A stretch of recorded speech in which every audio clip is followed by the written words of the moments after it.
नमस्कार तथा सुप्रभात। काया कैरनमा तपाईंलाई साथी भोजेन्द्र बस्नेत सँगै दिपा तिमल सिन्हाको स्वागत छ। काया कैरन उज्यालो रेडियो नेटवर्क सँगै उज्यालो अनलाइन र मोबाइल एप्लिकेशनबाट एकसाथ प्रसारण भइरहेको छ। आज 2078 साल वैशाख 21 गते मंगलबार, वैशाख कृष्ण पक्षको अष्टमी तिथि, सन् 2021 मे 4 तारिक। काया कैरन सुरु गरौं मुख्य खबरका शीर्षकहरूबाट। खानपान र व्यायामको माध्यमबाट पनि शरीरमा अक्सिजनको मात्रा बढाउन सकिने विज्ञहरूको भनाई। घोप्टो परेर सुत्दा श्वास प्रश्वास सम्बन्धी बिरामीलाई केही फाइदा। बिरामी बढेपछि अस्पताल बनाउँदै पालिकाहरू। बागमतीका 5 अस्पतालमा अक्सिजन उत्पादन गरिँदै सेनाले काठमाडौँमा 1000 शय्याको अस्पताल बनाउने। श्रमिकको न्यूनतम मासिक पारिश्रमिक राजपत्रमा प्रकाशित। साउन 1 गतेदेखि लागू हुने गरी 15,000 रुपियाँ निर्धारण। भारतमा कोरोना संक्रमितको संख्या 2 करोड नाग्यो। दिल्ली सरकारद्वारा महामारीमा सहयोगका लागि सेनासँग आग्रह। र चितवनलाई हराउँदै विराटनगर नेपाल सुपर लिगको शीर्ष स्थानमा। इङ्ग्लिस प्रिमियर लिग फुटबलमा वेस्ट ह्याम विजयी। काया कैरनमा अब खबरको सिलसिला। देशभित्र कतिपय ठाउँमा निषेधाज्ञा भए पनि कोरोना संक्रमण र ज्यान जानेको संख्या अहिलेसम्मकै उच्च भएको छ। गएको 24 घण्टामा 7,448 जना संक्रमित भएका छन् भने 37 जनाको ज्यान गएको स्वास्थ्य तथा जनसंख्या मन्त्रालयले जनाएको छ। यी दुवै संख्या अहिलेसम्मकै उच्च हो। कोरोना संक्रमणको दोस्रो लहरका कारण धेरैमा श्वास प्रश्वाससँग सम्बन्धित समस्या बढ़ी देखिएको छ। घरमै विभिन्न व्यायामको माध्यमबाट समेत शरीरमा अक्सिजन मात्रा बढ़ाउन सकिने विज्ञहरूले बताएका छन्। श्वास प्रश्वास तथा छातीरोग विशेषज्ञ डाक्टर रक्षा पाण्डे सामान्य व्यायामले श्वास प्रश्वासलाई बढ़ाउन सकिने बताउनुहुन्छ। कोरोना प्रकोपले हजारौं संक्रमित होम आइसोलेसनमा छन्। सामान्य व्यायामले धेरैलाई श्वास प्रश्वासमा सहज बनाउन सकिन्छ उहाँले भन्नुभएको छ। डाक्टर पाण्डेका अनुसार घोप्टो परेर सुत्दा श्वास प्रश्वास सम्बन्धी बिरामीलाई केही फाइदा पुग्छ। यो पुरानो विधि हो, यसले गर्दा फोक्सोमा धेरै परिमाणमा अक्सिजन पुग्छ उहाँले भन्नुभएको छ। अस्पतालमा समेत यस्तो विधि प्रयोग गरिएको डाक्टर पाण्डेले बताउनु भएको छ। उहाँका अनुसार फोक्सोको सबैभन्दा गरौं भाग हाम्रो पछिल्तिर हुन्छ, त्यसैले उत्तानो पारेर राख्दा बिरामीलाई पर्याप्त अक्सिजन तान्न कठिन हुन्छ भने घोप्टो पार्दा अक्सिजनको प्रभाव बढ़न गई फोक्सोका विभिन्न भाग सक्रिय हुन पाउँछ। यस्तै गिलासको पानीको सहायताले पनि अक्सिजनको मात्रा बढ़ाउन सकिन्छ। डाक्टर पाण्डेका अनुसार यसका लागि शुरूमा गिलासमा पानी राख्नुपर्छ र मुखमा बाहिरको हावा भर्नुपर्छ। व्यायाम र खानपानले पनि अक्सिजन बढ़ाउन सकिने विज्ञले बताएका छन्। अस्पतालमा बेड नपाएर कोरोना संक्रमितको ज्यान जाने अवस्था आएपछि लामो समय मौन रहेका स्थानीय सरकार अस्पताल निर्माणमा जुटेका छन्। कतै भने सामान्य आइसोलेसनलाई स्तरोन्नति गरेर अक्सिजन सिलिन्डर सहितको सुविधामा परिणत गरिएको छ। दाङको तुलसीपुर उपमहानगरपालिकाले अक्सिजन सहितको 50 शय्याको अस्पताल तयार पारेको छ। अक्सिजन उपलब्ध हुन 7 अस्पताल सञ्चालन हुने नगर प्रमुख घनश्याम पाण्डेले बताउनुभयो। बेलझुण्डीमा रहेको कोरोना विशेष अस्पतालमा भुइँमा राखेर उपचार गर्ने अवस्थालाई शनिबार 10 आइसियू, 50 एचडीयू र 40 सामान्य गरी 100 शय्या बढाइएको छ। यसैगरी 5 आइसियू र 30 सामान्य गरी 35 शय्या मात्र थिए। यसअघि लमही नगरपालिकाले 25 शय्या, बबई गाउँपालिकाले 30, दङ्गी शरणले 10, शान्तिनगरले 20 र बङ्गलाचुरीले 15 शय्याका अस्पताल तयार पारेका छन्। दिनहुँ औसतमा 100 भन्दा बढी बिरामी थपिरहेका छन्। यस्तै अक्सिजन दिनुपर्ने बिरामीको संख्या बढेपछि कपिलवस्तुका पालिकाहरूले सामान्य र आइसोलेसनलाई स्तरोन्नति गरेर अक्सिजन सिलिन्डर सहितको सुविधामा परिणत गरेका छन् भने बाँकेमा नेपालगञ्ज उपमहानगरपालिका, कोहलपुर नगरपालिका, खजुरा र जानकी गाउँपालिकाले आइसोलेसन सेन्टर बनाएका छन्। यस्तै रूपन्देहीका धेरै पालिकाहरूले अस्थायी अस्पताल सञ्चालन गर्ने र एउटा एम्बुलेन्स तयारी अवस्थामा राख्न थालेका छन्। यसैबीच सरकारले नेपाली सेना मार्फत काठमाडौँ उपत्यकामा 1000 शय्याको अस्थायी संरचनाको अस्पताल बनाउने घोषणा गरेको छ। कोरोना संक्रमितले अक्सिजन सहितको अस्पताल नपाउँदा ज्यान गुमाइरहेका छन्। प्रधानमन्त्री केपी शर्मा ओलीले देशवासीका नाममा गरेको सम्बोधनमा शय्या नपाउने अवस्था टार्न नेपाली सेनालाई राजधानीमा चाँडै नै 1000 शय्याको अस्थायी अस्पताल निर्माण गर्न निर्देशन दिइसकेको जानकारी दिनुभयो। स्वास्थ्य तथा जनसंख्या मन्त्रालयका प्रवक्ता डाक्टर जागेश्वर गौतमले 7वटै प्रदेशमा 1,000 को दरले होल्डिङ सेन्टर र काठमाडौँमा 1000 शय्याको अस्पताल बनाउन लागेको बताउनुभयो। प्रदेशमा होल्डिङ सेन्टर र अस्पताल जेमा पनि प्रयोग गर्न सकिने गरी बनाउन लागेको पनि उहाँले बताउनुभयो। बागमती प्रदेशका 5 जिल्ला अस्पतालमा ठूलो परिमाणमा अक्सिजन उत्पादन गर्न सकिने प्लान्ट जडान गरिँदैछ। प्रदेशको सामाजिक विकास मन्त्रालयले सिन्धुलीको जिल्ला अस्पताल र नुवाकोटको त्रिशुली अस्पतालमा प्लान्ट जडान गरी उत्पादन समेत भइरहेको र मकवानपुर, भक्तपुर र धादिङमा भने प्लान्ट जडानको प्रक्रियामा रहेको जनाएको छ। प्रदेश सरकारले एउटा अक्सिजन प्लान्ट राख्न 80 लाख रुपियाँ खर्च गर्दैछ। मन्त्रालयका प्रवक्ता डाक्टर पुरुषोत्तम राज सेनाईले भन्नुभयो, सिन्धुली अस्पताल र त्रिशुली अस्पतालमा उत्पादन समेत थालिएको छ। धादिङ र भक्तपुरमा प्लान्ट राख्न सम्झौता भई निर्माणको अन्तिम चरणमा छ। कोरोनाको दोस्रो लहर तीव्र भइरहे पनि प्रदेशमा अक्सिजन अभाव नहुने उहाँको दावी छ। भारतमा हरेक दिन 4 लाख भन्दा धेरै कोरोना संक्रमित थपिन्छन्। नेपालमा पनि 7,000 भन्दा धेरै थपिन थालेका छन्। अवस्था भयावह बन्दैछ। आम नागरिक भयभीत छन्। राज्यका संयन्त्र संक्रमण रोकथाम, नियन्त्रण र संक्रमितको उपचारमा प्रभावकारी हुन सकेका छैनन्। यो स्थिति रातारात आएको भने होइन। यसमा सरकार, सरकारी संयन्त्र, राजनीतिक दलदेखि आम नागरिक समेतको लापरवाही छ। कोरोनालाई ख्याल ठान्दा नै यो स्थिति आएको हो। समय हुँदाहुँदै पनि होल्डिङ सेन्टर, क्वारेन्टिन, आइसोलेसन, अस्पतालमा बेड तथा जनशक्ति व्यवस्थापनको तयारी गरिएन। नाकामा बेलैमा निगरानी भएन। अहिले संक्रमित बढेर उपचार पाउने गाह्रो हुन थालेको छ। अस्पतालमा जनशक्ति, बेड, अक्सिजन लगायतका पूर्वाधार अपुग देखिएको छ। तपाई काया कैरन सुन्दै हुनुहुन्छ। काया कैरनमा कोरोना क्याप्सुलसँगै खबरको सिलसिला बाँकी नै छ, सुन्दै गर्नुहोला। उज्यालो रेडियो नेटवर्कसँगै उज्यालो अनलाइन र मोबाइल एप्लिकेशनमा प्रसारण भइरहेको काया कैरनमा तपाईलाई फेरि स्वागत छ। यतिन्जेल हामीले खानपान र व्यायामको माध्यमबाट पनि शरीरमा अक्सिजनको मात्रा बढाउन सकिने विज्ञको भनाई, घोप्टो परेर सुत्दा श्वास प्रश्वास सम्बन्धी बिरामीलाई केही फाइदा पुग्ने, बिरामी बढेपछि अस्पताल बनाउँदै पालिकाहरू, सेनाले काठमाडौँमा 1000 शय्याको अस्पताल बनाउने लगायतका खबर प्रस्तुत गर्यौं। काया कैरनमा अब कोरोना क्याप्सुलको पालो।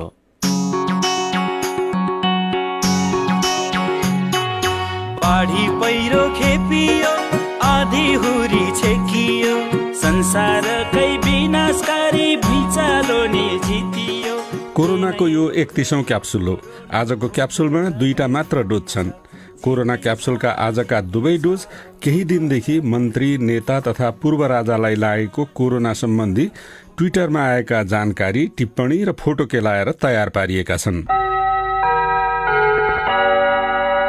नेपालका अन्तिम राजा ज्ञानेन्द्र शाहलाई कोरोना संक्रमण भएको खबर अब पुरानो भइसक्यो। संक्रमणकै कारण उहाँलाई अस्पताल भर्ना गरी अक्सिजन दिएर उपचार गरिँदैछ। उहाँकी श्रीमती कोमल शाहलाई त झन् हाई फ्लो अक्सिजन दिनु परेको छ। अस्पतालबाटै पूर्व राजा ज्ञानेन्द्र शाहले वैशाख 17 गते बिहान 9:50 एउटा ट्विट गर्नुभएको छ। ट्विटमा ज्ञानेन्द्र शाह लेख्नुहुन्छ, हामी र हाम्रो परिवारको चिन्ता गरी स्वास्थ्य लाभको कामना गर्नुहुने देश विदेशका सम्पूर्ण शुभचिन्तकहरूमा आभार व्यक्त गर्दछौं। कोरोना वैश्विक महामारीका यस नाजुक अवस्थामा राज्य आफ्ना नागरिकका लागि गर्नुपर्ने कर्तव्यबाट नचुकोस्, सबैमा सजग र सावधान रहन आग्रह गरिन्छ। पूर्व राजाको ट्विटमा धेरैले स्वास्थ्य लाभको कामना गरेका छन्, तर विशाल केसीले गरेको कामना तपाईँ हामी सबैका लागि काम लाग्दो छ। केसीजी स्वास्थ्य लाभको कामना गर्दै लेख्नुहुन्छ, अरूलाई सजग र सावधान रहन आग्रह गरिन्छ, तर आफू चाहिँ जथाभावी गरिन्छ। शीघ्र स्वास्थ्य लाभ होस्। सबैलाई थाहा छ, ज्ञानेन्द्र शाह कुम्भ मेलामा स्नान गर्न भारतको हरिद्वार जानुभएको थियो। कुम्भ मेलामा 70 लाख मानिस जम्मा भएका थिए। यो 2 साता अघिको कुरा हो, जति बेला भारतमा महामारीले आँधीको रूप लिँदै थियो। उहाँ जानुभएको थियो हिन्दू सम्राटका रूपमा, तर कोरोनाले उहाँलाई नेपालका अन्तिम तथा हिन्दू राजा भनेर चिनेन। राजालाई नचिन्ने कोरोना भाइरसले उहाँकी श्रीमती र छोरीलाई झन् किन चिन्थ्यो? ज्ञानेन्द्र शाहबाट त्यो उहाँहरूमा पनि सर्यो। ज्ञानेन्द्र र उहाँको परिवारका सबैको स्वास्थ्य लाभको कामना गरिरहँदा मनमा एउटा खुल्दुली धेरैका मनमा लागेको छ। ज्ञानेन्द्र शाहज्यू, आफ्नो गंगा स्नान र हरिद्वारबाट ल्याएको कोरोनाले श्रीमतीलाई सास फेर्न सकस पर्दा तपाईको मनमा अलिकति पछुतो, ग्लानी र अपराध बोधको भावना जाग्यो कि जागेन? कोरोनाको दोस्रो लहर सुरु भएपछि नेपालमा संविधान सभाका 2 सदस्यको मृत्यु भयो। झलनाथ खनाल र मोदनाथ प्रसृत जस्ता नेताहरू संक्रमित भएर अस्पतालमा छन्। नेपाली कांग्रेसका प्रवक्ता विश्वप्रकाश शर्मा पनि संक्रमित हुनुभएको छ। नेपालका 3 जना मन्त्री अहिले कोरोना लागेर घरमै थन्किएका छन्। ऊर्जा तथा जलस्रोत मन्त्री टोपबहादुर रायमाझीलाई वैशाख 13 गते, खानेपानी मन्त्री मणि थापालाई वैशाख 16 गते र पर्यटन तथा संस्कृति मन्त्री भानुभक्त ढकाललाई वैशाख 19 गते कोरोना संक्रमण देखियो। भानुभक्त ढकालसँगै उहाँकी श्रीमतीलाई पनि कोरोना पोजिटिभ देखिएको छ। वैशाख 19 गते दिउँसो 5:02 जाँदा पर्यटन तथा संस्कृति मन्त्री भानुभक्त ढकालले ट्वीटमा लेख्नु भएको छ, आज गरिएको परीक्षणबाट हामी श्रीमान श्रीमतीलाई कोभिड-19 संक्रमण भएको नतिजा प्राप्त भएको छ। हाल हाम्रो स्वास्थ्य अवस्था सामान्य रहेको छ र हामी निवासमा नै आराम गरिरहेका छौं। यसबीचमा हामीसँग सम्पर्कमा आउनुभएका महानुभावहरूलाई आवश्यक सावधानी र सजगता अपनाउनु हुन अनुरोध गर्दछौं। धन्यवाद। मन्त्रीको यो ट्वीटपछि सामाजिक सञ्जालमा एउटा फोटो अहिले पनि भाइरल भइरहेको छ।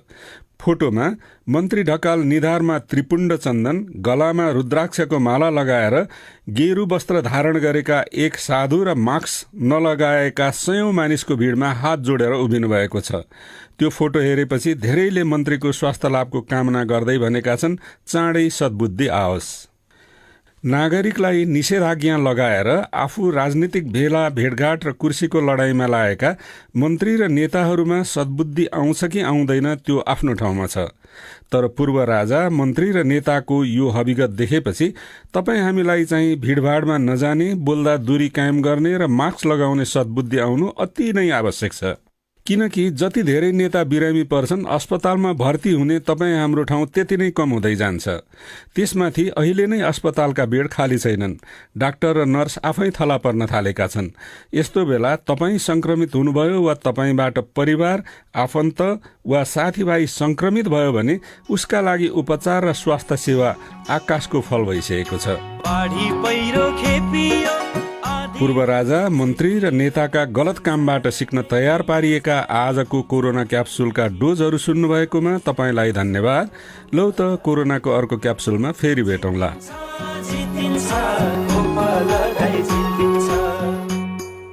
कोरोना क्याप्सुल प्रस्तुत गर्दै हुनुहुन्थ्यो गोपाल गुरागाई। काया कैरनमा अब बाँकी खबर। आजदेखि थप 7वटा जिल्लामा निषेधाज्ञा शुरू भएको छ। कोरोना भाइरसको संक्रमण नियन्त्रणका लागि आजदेखि नुवाकोट, कपिलवस्तु, धनुषा, दैलेख, डोल्पा, डोटी र नवलपरासी पूर्वमा निषेधाज्ञा शुरू भएको गृह मन्त्रालयले जनाएको छ। यी जिल्लाहरूमा अत्यावश्यक बाहेकका सेवा र आवतजावत बन्द गरिएको छ। अहिलेसम्म 45वटा जिल्लामा निषेधाज्ञा घोषणा भइसकेको छ।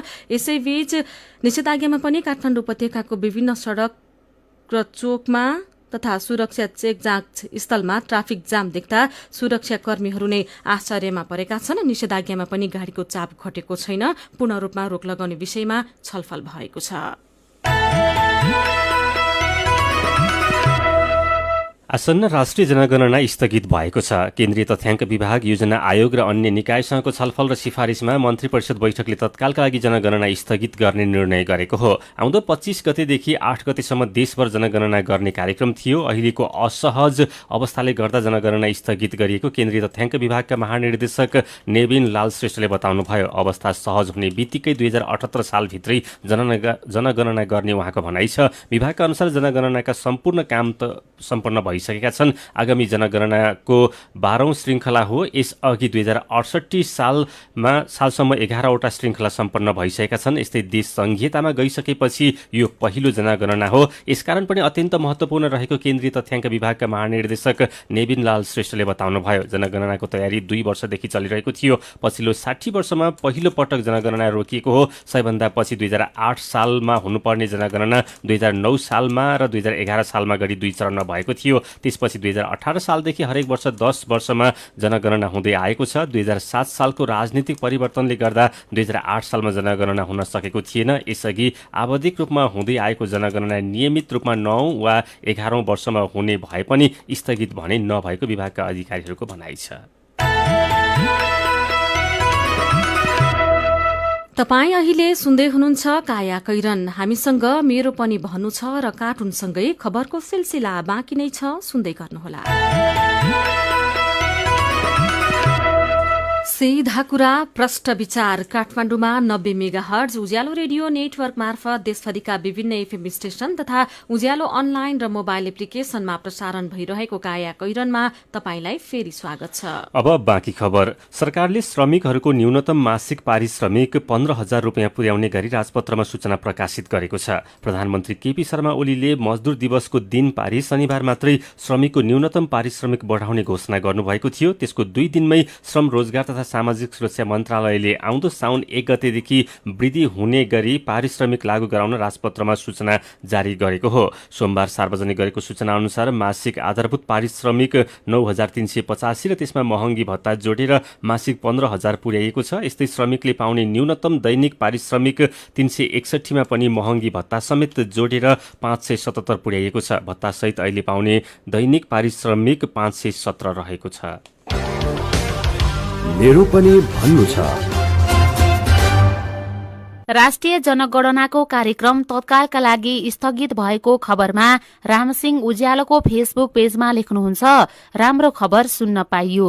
अबको 1 महिना अरू सबै छोडेर अस्पतालहरूमा अक्सिजन सिलिन्डर र औषधिको व्यवस्था गर्न आवश्यक छ।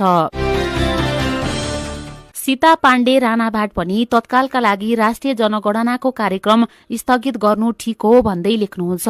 कोरोना महामारीले विकराल रूप लिइरहेको समयमा राष्ट्रिय जनगणनाको कार्यक्रम स्थगित गरिनु उचित निर्णय हो। घर घरमा सुपरिवेक्षक र गणकहरू जाँदा संक्रमण फैलने जोखिम हुन्छ। फेरि सही तथ्याङ्क आएन भने 10-10 वर्षमा गरिने जनगणनाको कुनै अर्थ हुँदैन। निश्चल गेवाली भन्नुहुन्छ, कोरोनाले गर्दा धेरैजनाले ज्यान गुमाउन बाध्य भएका छन्। कति बिरामी अवस्थामा छन्। जे भए पनि सरकार सत्ता टिकाउने काममा मात्र लाग्नु भएन। परिस्थितिलाई हेरेर थप कदम चाल्नुपर्छ। तनहुँमा बिहेको भोज खाँदा 35 जना र सर्लाहीमा रुद्री पूजाको प्रसाद खाने 25 जना बिरामी परेको खबरमा शकुन्तला पोखरेल घिमिरेको टिप्पणी छ, कोरोनाको बेलामा पनि भोज भतेर गर्नु हुँदैन भनेर किन नबुझेका होलान्? कोरोना फैलन्ने त यस्तै कारणहरूले त हो नि। अनि यही विषयको खबरमा विवश श्रेष्ठ लेख्नुहुन्छ, सरकारले भोज भतेर लगायतका काम गर्न केही समयका लागि पूर्ण रूपमा रोक लगाउनुपर्छ, नत्र नेपालमा भयावहको अवस्था आउन सक्छ। विचारका लागि तपाईलाई धन्यवाद। मेरो पनि भन्नु छ। मेरो पनि भन्नु छ प्रस्तुत गर्दै हुनुहुन्थ्यो साथी जानुका दुवाडी। अब विदेशका खबर। भारतमा कोरोना संख्या पुष्टि हुनेको संख्या 2 करोड़ नागेको छ। पछिल्लो 24 घण्टामा भारतमा 3,55,000 भन्दा धेरैमा संक्रमण पुष्टि भएसँगै 2 करोड़ 2 लाख भन्दा धेरैलाई संक्रमण भएको पुष्टि भएको हो। यस्तै पछिल्लो 24 घण्टामा 3,438 जना सहित ज्यान गुमाउनेको संख्या 2,22,000 नागेको छ। यसैबीच भारतको राजधानी दिल्ली सरकारले महामारीमा सहयोगका लागि सेनालाई आग्रह गरेको छ। अक्सिजन शैय्या र स्वास्थ्य कर्मीको अभावमा शहरका अस्पतालहरू संकटमा पर्दै गएको भन्दै दिल्ली सरकारले सेनासँग सहयोग मागेको हो।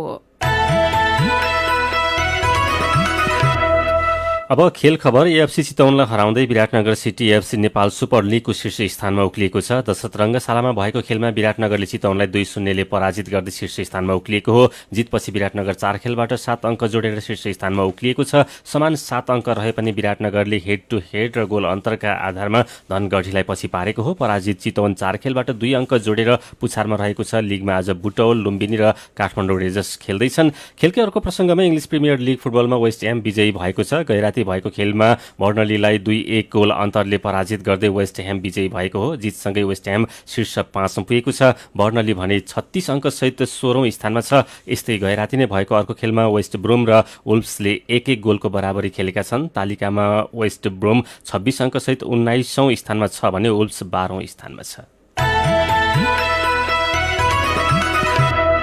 अब केही खबर संक्षेपमा। योगदानमा आधारित सामाजिक सुरक्षा कोषमा सूचीकृत भएका श्रमिकलाई कोरोना भएमा 1 लाख रुपियाँसम्मको उपचार खर्च कोषले बिहोर्ने व्यवस्था भएको छ। यसका लागि योगदानकर्ताले कोषमा कम्तीमा पनि 3 महिना योगदान गरेको हुनुपर्नेछ। हेल्थ असिस्टेन्ट सुरेश कार्की बैतडीको पञ्चेश्वर गाउँपालिका 1 स्वास्थ्य चौकीका इन्चार्ज हुन्। उहाँ लगायत स्वास्थ्य कर्मीहरूले जोखिम भत्ता नपाउँदा निराश बन्नु भएको छ। राष्ट्रपति विद्यादेवी भण्डारी समक्ष गण्डकी प्रदेश र सुदूरपश्चिम प्रदेश प्रमुख द्वय सीता कुमारी पौडेल र गंगा प्रसाद प्रसाद यादवले प्रदेश प्रमुख पदको पद तथा गोपनीयताको शपथ ग्रहण गर्नुभएको छ। मकवानपुरका पुराना वामपन्थी नेता तथा यातायात विज्ञ श्रीधर शर्माको निधन भएको छ। उहाँको हिजो उपचारका क्रममा पाटन अस्पतालमा निधन भएको हो। शिक्षक संगठनका संस्थापक मध्ये एक शर्मालाई लामो समयदेखि रक्त अर्बुदको समस्या थियो र सरकारले विदेश जानेको पीसीआर परीक्षणका लागि सबै सरकारी पीसीआर प्रयोगशाला, न्यूनतम 100 बेड भएका अस्पतालमा आधारित प्रयोगशाला र क वर्गका सबै प्रयोगशालालाई अनुमति दिएको छ। काया कैरनमा अब पालो उखानको। दुःखको मानु, सुखको निन्द्रा। उज्यालो रेडियो नेटवर्कबाट प्रसारण भइरहेको काया कैरन सक्नु अघि मुख्य खबर फेरि एकपटक। खानपान र व्यायामको माध्यमबाट पनि शरीरमा अक्सिजनको मात्रा बढाउन सकिने विज्ञको भनाई। घोप्टो परेर सुत्दा श्वास प्रश्वास सम्बन्धी बिरामीलाई केही फाइदा। बिरामी बढेपछि अस्पताल बनाउँदै पालिकाहरू। बागमतीका 5 अस्पतालमा अक्सिजन उत्पादन गरिँदै सेनाले काठमाडौँमा 1000 शय्याको अस्पताल बनाउने। श्रमिकको न्यूनतम मासिक पारिश्रमिक राजपत्रमा प्रकाशित। साउन 1 गतेदेखि लागू हुने गरी 15,000 रुपियाँ निर्धारण। भारतमा कोरोना संक्रमितको संख्या 2 करोड नाग्यो। दिल्ली सरकारद्वारा महामारीमा सहयोग गर्न सेनालाई आग्रह। र चितवनलाई हराउँदै विराटनगर नेपाल सुपर लिगको शीर्ष स्थानमा। इङ्ग्लिस प्रिमियर लिग फुटबलमा वेस्ट ह्याम विजयी। अब कार्टुन। आज हामीले कर्नर किक शीर्षकमा रवि मिश्रले बनाउनु भएको कार्टुन लिएका छौं। देशभर कोरोनाको दोस्रो लहर फैलिरहेको छ। बिरामीले अस्पतालमा बेड पाएका छैनन्, तर राजनैतिक दल भने सत्ता र कुर्सीकै दाउपेचमा छन्। पछिल्लो समय सत्ता पक्ष र प्रतिपक्षको केही भूमिकाले संविधान केका लागि भन्ने पनि भएको छ। कार्टुनमा नेपालको संविधान बिरामी परेको छ। बिरामी संविधानलाई सरकारले गिज्याइरहे जस्तो देखिन्छ। बिरामी परेर थला परेको संविधान बिस्तारै बामे सर्दै भन्दैछ। यो महामारीमा अस्पतालमा बेड पो पाइएला कि नपाइएला।